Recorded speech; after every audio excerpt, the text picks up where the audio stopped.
Hello and welcome to our YouTube channel, that is Tausif Khan Biology. I am Tausif Khan and you are watching Tausif Khan's Biology YouTube channel.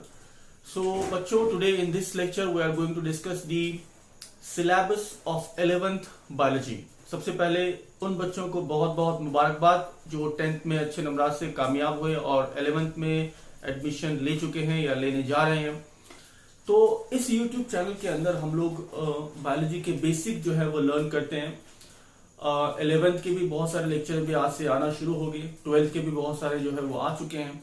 But this lecture is actually based on the syllabus and deleted portion of 11th biology. जैसा कि आप सब लोग जानते हैं कि corona virus की वजह से जो है वो स्कूल कॉलेजेस वगैरह सब बंद है और इसने 3-4 महीने ऑलरेडी जो है वो हमारे ले चुका है। तो इसलिए गवर्नमेंट ऑफ महाराष्ट्र बोर्ड ने जो है वो 25% पोर्शन जो है वो डिलीट किया गया है। ठीक है, तो इस वीडियो लेक्चर में हम लोग सबसे पहले जानेंगे कि 11th बायोलॉजी में, महाराष्ट्र बोर्ड के 11th बायोलॉजी में कितने चैप्टर्स हैं और उन चैप्टर्स में से कौन कौन से पोर्शन को डिलीट किया गया है, कौन कौन से चैप्टर्स हैं, और साथ ही साथ हम जानेंगे कि हर चैप्टर में हम लोग क्या क्या देखने वाले हैं। ठीक है, तो ये वीडियो लेक्चर जो है वो आप अगर लास्ट तक देखेंगे तो आपको बहुत फायदा होगा। आपको मालूम पड़ेगा कि 11th बायोलॉजी में कितने चैप्टर्स हैं, कौन कौन से चैप्टर में इन शॉर्ट क्या क्या चीजें हम लोग देखने वाले हैं और कौन कौन सा पोर्शन जो है वो गवर्नमेंट ने जो है वो डिलीट किया गया है। तो इसमें दोनों चीजें हम लोग साइमल्टेनियसली जो है वो स्टडी करने वाले हैं। ठीक है, चलिए, तो ये है 16 चैप्टर, टोटल 16 चैप्टर है जो आपने पढ़ने हैं, स्टडी करने हैं। इसमें से बहुत सारे चैप्टर, तकरीबन 4-5 चैप्टर पूरे के पूरे जो है वो खत्म कर दिए गए हैं, डिलीट कर दिए गए हैं। मतलब इसका ये कि जब आप एग्जाम देंगे 11th का तो ये 5-6 चैप्टर में से आपको क्वेश्चन सवाल जो है वो नहीं पूछे जाएंगे। वो कौन कौन से चैप्टर हैं वो भी हम इसमें देखने वाले हैं।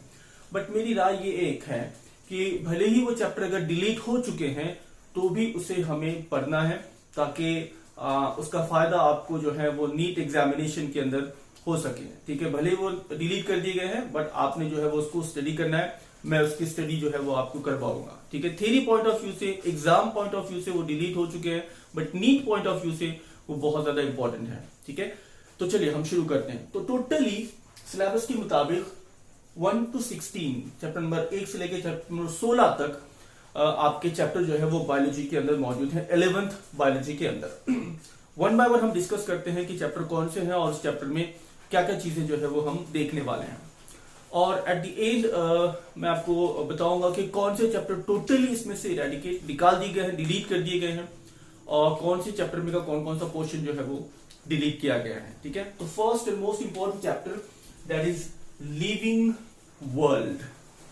बहुत ही बेसिक सा चैप्टर है, बहुत बेसिक है। बहुत सारी चीजें इसके आपने 10th में देखी हैं, 9th में देखी हैं, 8th में भी बहुत सारी चीजें देखी हैं, बट ऑलमोस्ट ये चैप्टर जो है वो डिलीट कर दिया गया है। इसमें सिर्फ एक ही पॉइंट जो है वो बचा हुआ है जो कि बहुत सिंपल है। तकरीबन सब बच्चे जो है वो जानते हैं कि भाई लिविंग ऑर्गेनिजम्स में कौन कौन सी चीजें मौजूद होती हैं। ठीक है, बेसिकली सबसे बेसिक चीज जो बायोलॉजी की होती है, the basic difference between living and non living, यानी कि जानदार और गैर जानदार चीजों के दरमियान क्या फर्क होता है।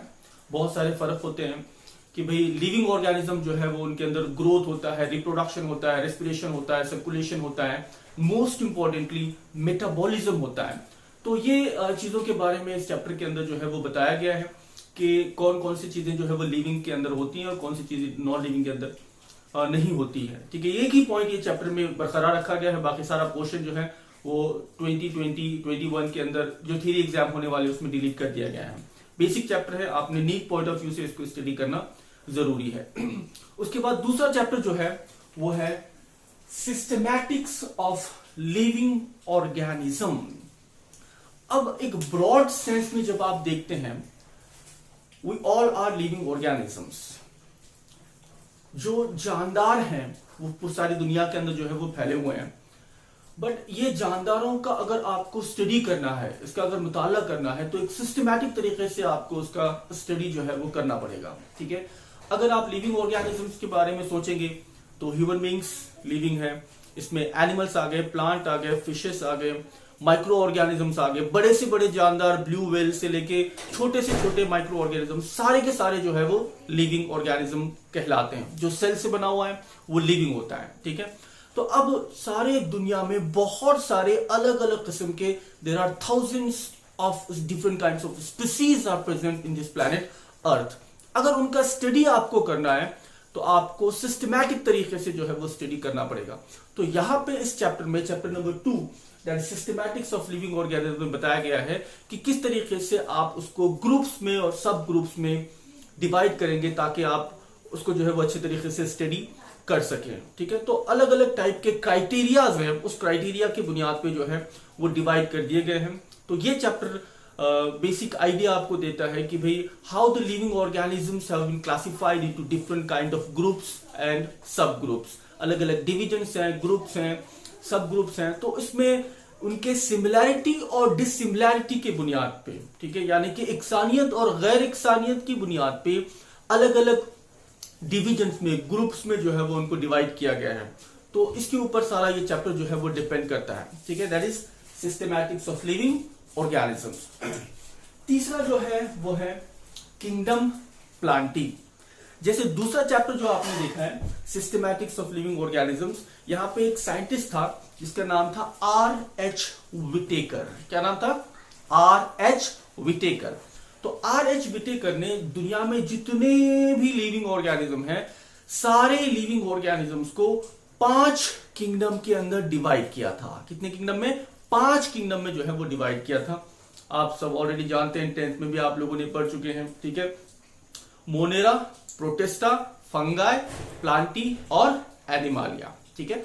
तो अब ये 5 किंगडम को फिर हम और ज्यादा डिटेल में जो है वो धीरे धीरे स्टडी करने वाले हैं।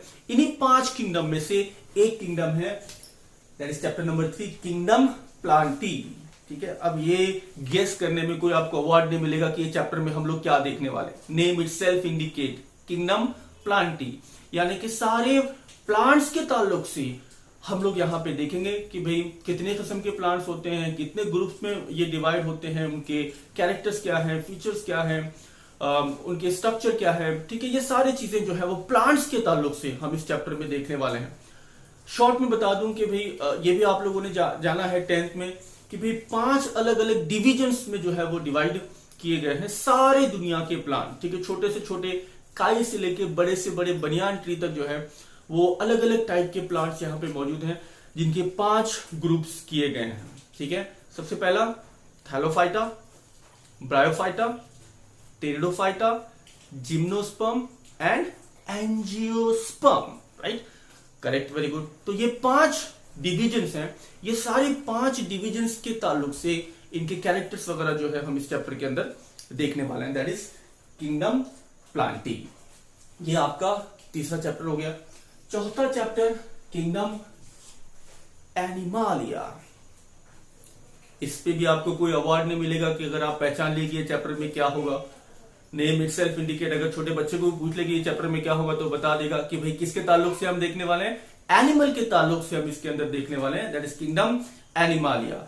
अब जैसे हमने किंगडम प्लांटी के 5 डिविजन अलग अलग देखे, वैसे ही एनिमल्स में भी different different kinds of animals are there. तो उनके भी सिमिलैरिटी और डिसिमिलैरिटी की बुनियाद पे उनके भी डिविजन्स जो है वो किए गए हैं, उनके भी ग्रुप्स और सब ग्रुप्स जो है वो बनाए गए हैं। बेसिकली कोरोडेट्स हैं, नॉन कोरोडेट्स हैं, ठीक है। कोरोडेट्स जिसके पास नोटोकॉर्ड मौजूद होती हैं, नॉन कोरोडेट्स जिसके पास नोटोकॉर्ड मौजूद नहीं होती हैं, साथ ही साथ वर्टिब्रेट्स भी होते हैं। तो इनके ताल्लुक से, इनके कैरेक्टर, फीचर्स, एग्जाम्पल्स के ताल्लुक से हम यहाँ पे डिटेल में देखने वाले सारे के सारे एनिमल्स के ग्रुप्स के ताल्लुक से, जिसमें एम्फीबियन भी मौजूद हैं, एव्स भी मौजूद हैं, मैमल्स भी मौजूद हैं, ठीक है। तो ये सारों के कैरेक्टर्स क्या होते हैं, इनके दरमियान डिफरेंसेस क्या होते हैं, ये सारी चीजें एनिमल्स के ताल्लुक से हम इस चैप्टर में देखेंगे, दैट इज किंगडम एनिमालिया। 5वां जो चैप्टर है वो है सेल स्ट्रक्चर एंड ऑर्गेनाइजेशन। मेरी नजर में ये सबसे अहम तरीन चैप्टर है, बहुत ही बेसिक चैप्टर है और ये आपको समझना और इसको अच्छी तरीके से अंडरस्टैंड करना बहुत ज्यादा जरूरी है। इसमें से भी बहुत सारी चीजें आपने ऑलरेडी 10th में देखी हुई हैं, कुछ चीजें जो है वो 11th में देखेंगे, और नीट के लिए और 12th थ्योरी के लिए बहुत इंपॉर्टेंट चीजें, बेसिक चीजें इस चैप्टर के अंदर मौजूद हैं। That is cell structure and organisation. तो बेसिकली आपको सेल के बारे में पता होना जरूरी है, उसके बाद स्ट्रक्चर और ऑर्गेनाइजेशन आप यहां पे देखेंगे। Cell as you all know is a basic unit of life और ऑर्गेनिज्म, यानी कि जानदारों की बुनियादी शय, जिंदगी की बुनियादी शय। आप एक वर्ड में इसको बता सकते हैं कि भाई दुनिया में जितने भी जानदार हैं, all the living organism on this planet earth are made up of cell. वो किससे बने हुए हैं? सेल से बने हुए हैं। ठीक है, ये बेसिक चीज है। सेल क्या होता है? बुनियादी शय है जिंदगी की। ठीक है, कोई भी आप लिविंग ऑर्गेनिज्म उठा के देख लो, if that particular thing is living that must be made up of cell. So that's why cell is a basic unit of life. Basic unit क्या है, इसको थोड़ा सा शॉर्ट में हम समझ लेते हैं। अगर आप देखें आपका घर या आप जहां पे रहते हैं, ठीक है, योर होम, अगर आपको किसी ने पूछा कि what is the basic unit of your home, आपका घर किससे बना हुआ है, कौन सी चीज से अगर बना हुआ है, तो अगर थोड़ा सा ब्रॉडली हम देखें तो घर बना होता है रूम से। करेक्ट, बहुत सारे रूम हमारे पास होते हैं। ठीक है, ड्राइंग रूम है, बेडरूम है, किचन है, तो रूमों से बना हुआ है। ठीक है, घर बना हुआ है रूम से। अगर रूम को देखें तो रूम बना होता है दीवारों से। ठीक है, 4 दीवारी वहां पे होती हैं। ठीक है, अगर रूम किससे बना है, कोई पूछा अगर किसी ने, तो वो दीवारों से बना हुआ है। ठीक है, दीवारें किससे बनी हुई हैं, तो ईंट से बनी हुई हैं। ठीक है, तो क्या हो गया स्टोरी छोटी सी, घर रूम से बना हुआ है, रूम दीवारों से बनी हुई है। ठीक है, दीवारें ईंट से बनी हुई है, bricks. So the basic unit of home is brick, ईंटों से बना हुआ है। ठीक है, अगर किसी ने पूछ लिया कि भाई कोई बुक, फॉर एग्जाम्पल ये आपकी 11th साइंस बायोलॉजी की जो है वो बुक है, अगर पूछ लिया जाए कि भाई ये बुक किससे बनी हुई है, ठीक है, ये पेपर से बनी हुई है, बट कंटेंट के ताल्लुक से अगर पूछा जाए कि भाई ये बुक किससे बनी हुई है, तो ये बुक जो है 11th बायोलॉजी की, ये चैप्टर से बनी हुई है। 16 चैप्टर इसके अंदर है। ठीक है, फिर चैप्टर किससे बने हुए हैं, पैराग्राफ से बने हुए हैं। पैराग्राफ किससे बने हुए हैं, लाइन से बने हुए हैं। सेंटेंस से बने हुए हैं। सेंटेंस किससे बने हुए हैं, वर्ड से बने हुए हैं। वर्ड किससे बने हुए हैं, अल्फाबेट से बने हुए हैं। सो the basic unit of this book is alphabet.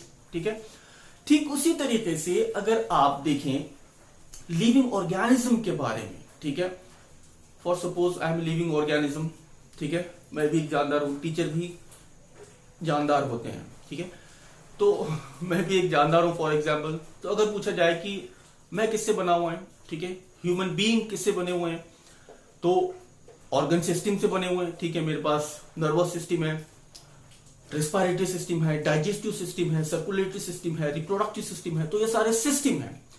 अब ये सिस्टम जो है ऑर्गन सिस्टम कहलाते हैं। ठीक है, बहुत सारे ऑर्गन सिस्टम एक दूसरे से जुड़ गए, नर्वस सिस्टम जुड़ गया, रेस्पिरेटरी सिस्टम जुड़ गया, डाइजेस्टिव सिस्टम जुड़ गया। ये सारे सिस्टम एक दूसरे से जब जुड़ जाते हैं तो लिविंग ऑर्गेनिज्म तैयार होता है। तो लिविंग ऑर्गेनिज्म बना हुआ है ऑर्गन सिस्टम से, ऑर्गन सिस्टम बना हुआ है ऑर्गन से, ऑर्गन बना हुआ है टिश्यू से, टिश्यू बना हुआ है सेल से।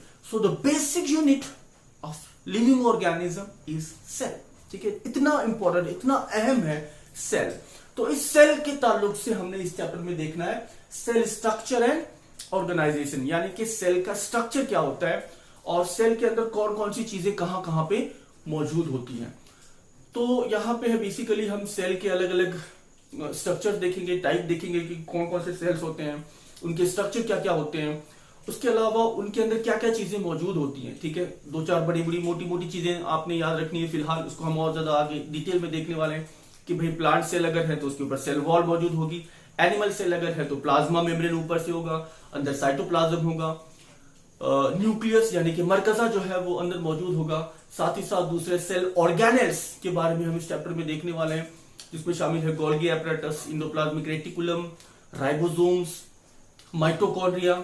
ये सारी चीजें, उनके स्ट्रक्चर, उनके फंक्शंस, ये सारी चीजें जो है इस चैप्टर में हमने देखने वाले। सबसे अहम तरीन चैप्टर आपका जो है वो ये है सेल स्ट्रक्चर एंड ऑर्गेनाइजेशन। ठीक है, उसके बाद 5वां चैप्टर जो है वो है बायोमोलिक्यूल्स। देखिए बायोलॉजी के अंदर जो है बहुत सारी चीजें, बहुत सारे अल्फाज, बहुत सारे वर्ड्स ऐसे होते हैं जिसको आपको तोड़ के पढ़ना होता है। ठीक है, अगर आप उसको ब्रेक करके पढ़ेंगे तो वो ज्यादा अच्छी तरीके से आपको अंडरस्टैंड हो सकते हैं। ठीक है, जैसे बायोलॉजी इटसेल्फ, बायोलॉजी के बारे में अगर आपने देखें तो बायोलॉजी ये भी दो वर्ड को मिला के बना हुआ है, बायो एंड लॉजी। बायो का मतलब होता है लिविंग और लॉजी ये लफ्ज आया है लोगस से और उसके मतलब होता है टू स्टडी। अब दोनों अल्फाज मिला दो, बायो मीन्स लिविंग और logy means to study. Biology का मतलब क्या हो गया? स्टडी ऑफ लिविंग थिंग, यानी जानदार चीजों का मुताला करने वाली साइंस की एक शाख, ठीक है, जिसे हयातियात यानी बायोलॉजी जो है वो कहा जाता है। ठीक है, अब ठीक उसी तरीके से बायोमोलिक्यूल्स के भी दो हिस्से हो सकते हैं, बायो और मॉलिक्यूल्स। ठीक है, बायो मतलब लिविंग और मॉलिक्यूल सब आप जानते हैं केमिस्ट्री से रिलेटेड वर्ड है, यानी कि लिविंग ऑर्गेनिजम्स में कौन कौन से केमिकल्स होते हैं, ठीक है, कौन कौन से मॉलिक्यूल्स होते हैं, इसके बारे में ये चैप्टर है। अब छोटा सा एग्जांपल आप याद रखिए, इसको आप जिंदगी भर नहीं भूलेंगे इंशाल्लाह। वही फिर से अगर आप देखें आपका रूम, आपका घर, ठीक है, फॉर एग्जांपल अभी आप फिलहाल जिस रूम के अंदर मौजूद हैं वो रूम में वो रूम अगर जो है वो बना हुआ है कौन सी चीज से बना हुआ है, बेसिकली चार चीजें अगर आपसे पूछा जाए कि भाई आप जहां पे हैं वो रूम कौन सी चीज से बना हुआ है, तो आप ऊपर नीचे देख के बोलेंगे कि भाई ये रूम जो है वो बना हुआ है सीमेंट से, और क्या हो सकता है ईंट से, और क्या हो सकता है इसमें पिलर और कॉलम्स मौजूद हैं यानी लोहा मौजूद है, ठीक है, और क्या हो सकता है ईंट, सीमेंट, लोहा, गिट्टी, ठीक है, रेत वगैरह, सैंड, ये चीजों से बना हुआ है। तो बेसिकली ये चार चीजें आप निकाल सकते हैं, वैसे बहुत सारी चीजें, बेसिकली चार चीजें आप निकाल सकते हैं कि कौन कौन सी, ईंट, सीमेंट, रेत यानी सैंड और स्टील लोहा, ठीक है, ये चार चीजों से बना हुआ है। तो अगर आप सेल के ताल्लुक से देखें और सेल से ये पूछें कि भाई आप किन चार चीजों से बने हुए हैं, तो वहां पे भी आपको चार चीजें मिलेगी। सेल चार बहुत अहम केमिकल्स से बना हुआ है, ठीक है, जिसमें शामिल है carbohydrate, protein, lipids, nucleic acid, ठीक है। तो ये चार चीजें कौन कौन से दोहराइए, protein, carbohydrate, protein, lipids and nucleic acid. So these are the four things by which cell is comprises chemically, ठीक है। सेल जो है ये चार चीजों से बना हुआ है।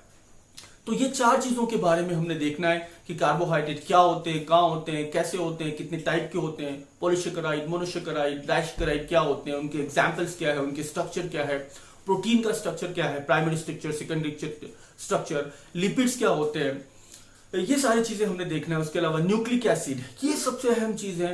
नीट में भी बहुत सारे क्वेश्चन इस पे आते हैं और 12th में कम से कम 3 से 4 चैप्टर इस न्यूक्लिक एसिड के ऊपर डिपेंड है, जीन के ऊपर डिपेंड है। तो ये डीएनए के ताल्लुक से, डीएनए का लॉन्ग फॉर्म क्या कहेंगे आप, डीऑक्सीराइबोज न्यूक्लिक एसिड, आरएनए का long form ribose nucleic acid, तो ये न्यूक्लिक एसिड है। तो न्यूक्लिक एसिड के स्ट्रक्चर को भी हम लोग जो है वो डिटेल पे देखने वाले हैं, ठीक है, इस चैप्टर के अंदर। तो ये बायोमोलिक्यूल्स हो गया, ठीक है, chapter number 6। Chapter number 7 that is cell division, ये भी आप बचपन से देखते आ रहे हैं, ठीक है। सेल डिवीजन यानी खलवी तकसीम, सेल के डिवाइड होने के प्रोसेस को कहते हैं सेल डिवीजन, ओके, करेक्ट। तो दो टाइप का सेल डिवीजन होता है, एक है माइटोसिस, दूसरा है मियोसिस, ठीक है, माइटोसिस एंड मियोसिस। तो इसके अंदर भी प्रोफेज, मेटाफेज, एनाफेज, टीलोफेज, हर फेज में सेल कैसे गुजरती हैं, सेल साइकिल कैसे होती है, ठीक है। फॉर एग्जांपल सेल, ये एक सेल है, तो सेल धीरे धीरे धीरे धीरे धीरे दो हिस्सों में जो है वो डिवाइड होती है। तो ये पूरा प्रोसेस जो है वो सेल डिवाइड होने का किस तरीके से होता है, ये इस चैप्टर में हम देखने वाले हैं। सेल डिवीजन सिंपल सा इंपॉर्टेंट सा चैप्टर है। उसके अलावा plant tissue and anatomy, plant tissue and anatomy, ठीक है। अब यहां पे दो इंपॉर्टेंट वर्ड आ गए इस चैप्टर में, टिश्यू और एनाटॉमी। टिश्यू यानी नसीज, यानी जब बहुत सारे सेल्स एक साथ इकट्ठे जमा हो जाते हैं तो उसे टिश्यू कहा जाता है, ठीक है। और anatomy study of structure, structure के मुताल्लिक को, साख्त के मुताल्लिक को जो है वो एनाटॉमी कहा जाता है। तो प्लांट में कौन कौन से टिश्यूज मौजूद होते हैं, ठीक है, क्लोरेनकाइमा, स्क्लेरेनकाइमा, ठीक है, ये अलग अलग टाइप के टिश्यूज कहां होते हैं, कैसे होते हैं, उनके स्ट्रक्चर क्या होते हैं, वहां पे सेल्स किस तरीके से काम करते हैं, ये सारी चीजें जो है हमने इस चैप्टर के अंदर देखना है, प्लांट टिश्यू एंड एनाटॉमी। उसके अलावा morphology of flowering plant, morphology यहां पे लफ्ज आ गया, इंपॉर्टेंट है। मॉर्फोलॉजी ये लफ्ज आया है दो अल्फाजों को मिला के, दो वर्ड्स को मिला के, मॉर्फस एंड लोगस।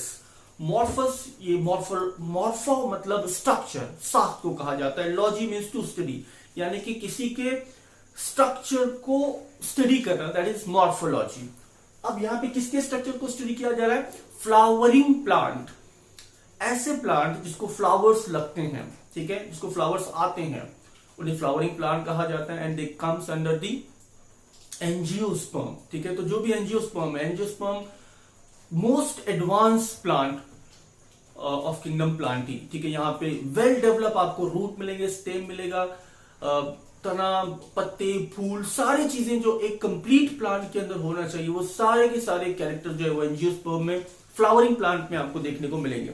तो यहां पे हम फ्लावरिंग प्लांट की मॉर्फोलॉजी को स्टडी करने वाले हैं। इसके रूट्स कैसे होते हैं, स्टेम कैसे होते हैं, लीव्स कैसे होते हैं, फ्लावर्स कैसे होते हैं, सीड्स कैसे होते हैं, और इनका टोटल स्ट्रक्चर क्या होता है, ये सारी चीजें जो है हम इस चैप्टर के अंदर देखेंगे। That is morphology of flowering plant. उसके अलावा चैप्टर नंबर 10 है एनिमल टिश्यू। एनिमल टिश्यू, अब यहां पे एनिमल के टिश्यू के ताल्लुक से हम लोग जो है वो देखने वाले हैं, ठीक है।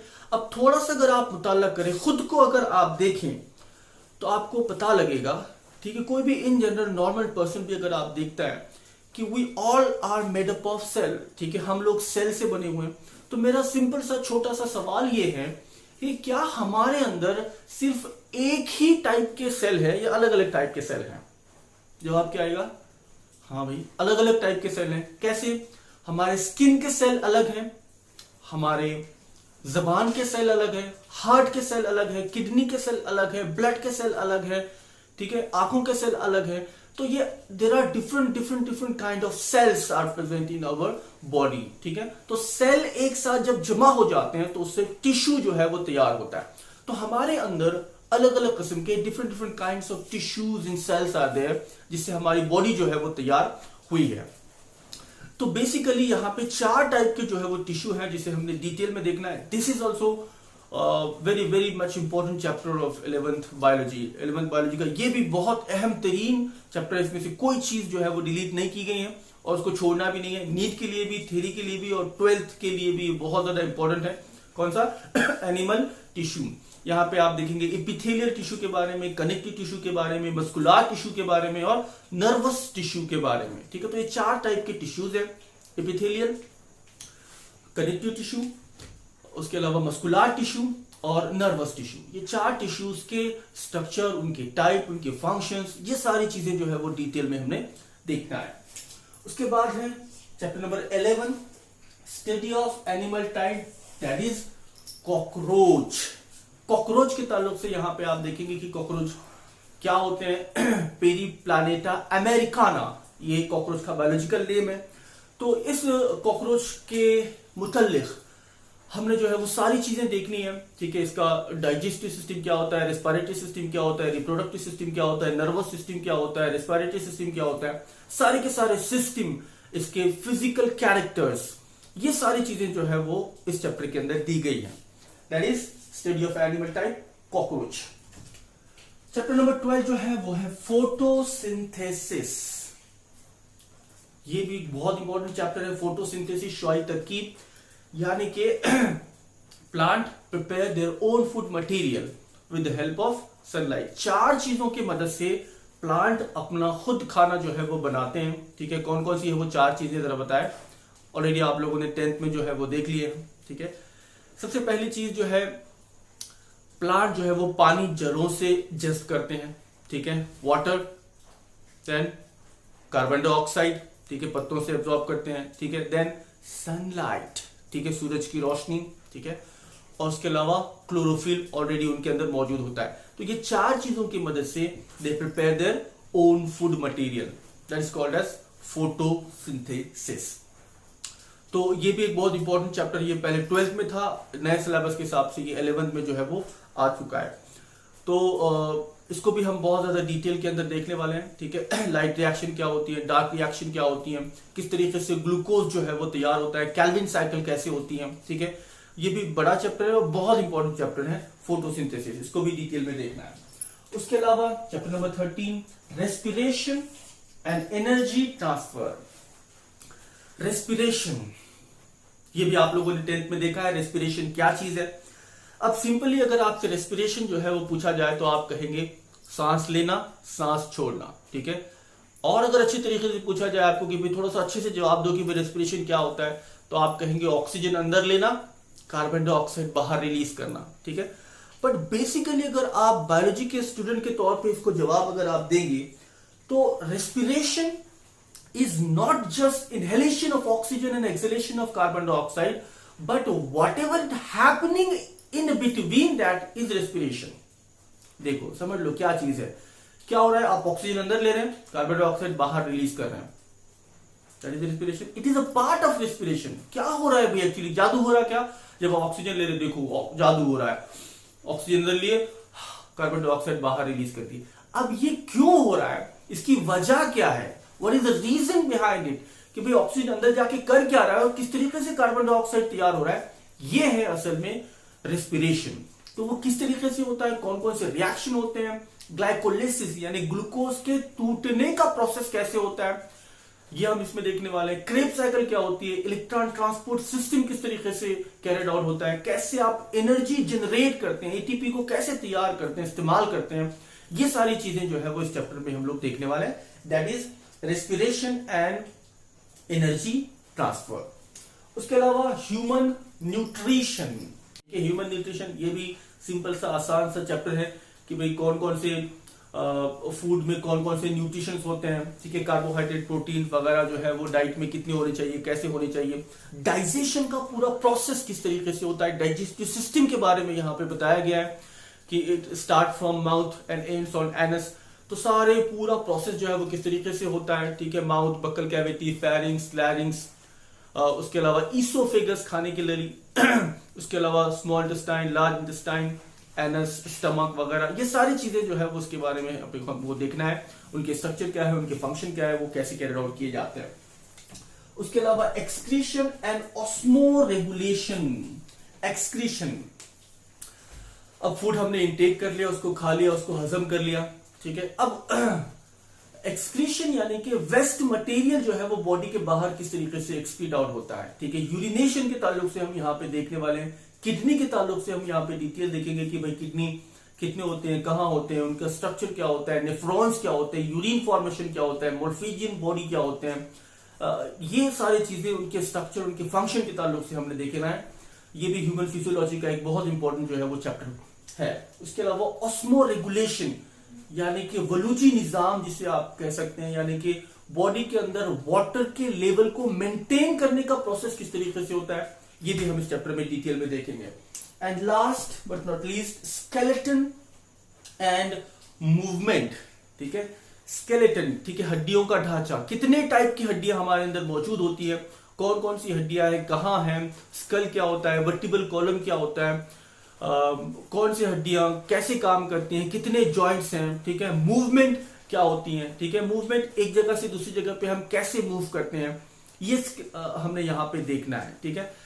तो ये भी एक बहुत इंपॉर्टेंट है। 206 टाइप के अलग अलग बोन्स हमारे पास होती हैं, different different kinds of joints are there in our body. तो ये जॉइंट्स क्या होते हैं, कहाँ होते हैं, कैसे होते हैं, ये कैसे मूवमेंट करते हैं, और हड्डियों के स्ट्रक्चर कैसे होते हैं, ये चीज हमने देखना है। उसके अलावा मूवमेंट, हमारे जो मसल्स हैं वो किस तरीके से अटैच होते हैं अपने बोन से, और आपको अगर मूव करना है, ठीक है, फॉर एग्जांपल ये हाथ अगर मूव करना है तो ये हाथ को मूव करने के लिए ये बोन को जो है वो मूव करना पड़ेगा, और बोन को मूव करने के लिए इस आतराफ जो मसल्स हैं, स्केलेटल मसल्स जिन्हें कहा जाता है, वो मसल्स जो है वो बोन को जकड़ लेते हैं, ठीक है, उसको कॉन्ट्रैक्ट करते हैं, और फिर आप जो है वो मूव कर पाते हैं अपनी पूरे बॉडी को, हाथ पैर वगैरह। तो ये कौन कौन से मसल्स होते हैं, इनके कॉन्ट्रैक्शन और रिलैक्सेशन का मैकेनिज्म क्या होता है, ये भी चीजें हमने यहाँ पे देखनी है। तो इन शॉर्ट ये आपका 11th का सिलेबस था। 16 चैप्टर हम लोगों ने देखे शॉर्ट में कि उसमें क्या क्या आने वाला है। बट जैसे कि मैंने स्टार्ट में कहा था ये वीडियो के कि 25% पोर्शन जो है वो डिलीट कर दिया गया है। तो कौन कौन से ऐसे चैप्टर हैं जो कि डिलीट हुए हैं ऑलमोस्ट, तो इसमें से चैप्टर नंबर 1 जो है वो तकरीबन डिलीट हो गया है। छोटा सा पॉइंट इसमें जो है वो पढ़ना है, ऑलमोस्ट पूरा खत्म हो गया है। उसके अलावा जो है वो चैप्टर नंबर 8 जो है वो भी तकरीबन पूरा की पूरा जो है वो डिलीट कर दिया गया है। इसको पढ़ने की अभी थ्योरी पॉइंट ऑफ व्यू से जरूरत नहीं है, but NEET point of view से आपको पढ़ना लाजमी है। उसके अलावा मॉर्फोलॉजी ऑफ फ्लावरिंग प्लांट, ये भी जो है वो पूरी तरीके से खत्म कर दिया गया है, इसको भी आपको पढ़ने की जरूरत नहीं है। उसके अलावा study of animal type, cockroach का मुताला करने की आपको जरूरत नहीं है। सिर्फ एक पॉइंट इसमें है, कॉकरोच के फिजिकल स्ट्रक्चर के ताल्लुक से थोड़ा बहुत दिया गया है, बाकी पूरा चैप्टर जो है वो डिलीट कर दिया गया है। उसके अलावा ह्यूमन न्यूट्रिशन, ऑलमोस्ट पूरा चैप्टर जो है वो खत्म कर दिया गया है। थ्योरी पॉइंट ऑफ व्यू से आपको 12th 11th में इसको पढ़ने की जरूरत नहीं है, but NEET point of view से आपको पढ़ना है।